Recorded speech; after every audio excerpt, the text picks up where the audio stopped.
একটা রাজনৈতিক দলকে নির্মূল করার আহ্বান একটা সরকার দল থেকে আসে, সেই বাংলাদেশে আমরা মাননীয় স্পিকার ফিরতে চাই না। আজকে এই সংসদে আমাদের একটা ন্যাশনাল এগ্রিমেন্টের দিকে যেতে হবে।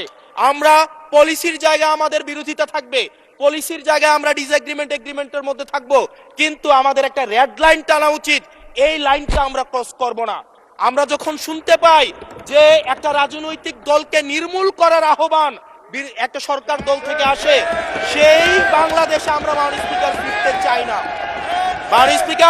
মাননীয় স্পিকার, আমরা এখানে আমরা কনস্ট্রাকটিভ ভাবে পলিসির জায়গা থেকে আমরা আর্গিউ করব, আমরা এগ্রি করব, আমরা ডিসএগ্রি করব, কিন্তু মাননীয় স্পিকার নির্মূলের রাজনীতি, বিনাশের রাজনীতি, দমনের রাজনীতি, পীড়নের রাজনীতি যদি আমরা বাংলাদেশে আবার পরিচয় করাই, ইন্ট্রোডিউস করাই, সেইখান থেকে এই সংসদের কেউ বেনিফিটেড হবে না।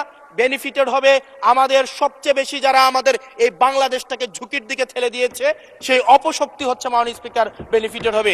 সেজন্য আমরা ঐক্যবদ্ধভাবে বাংলাদেশটাকে বিনির্মাণ করি।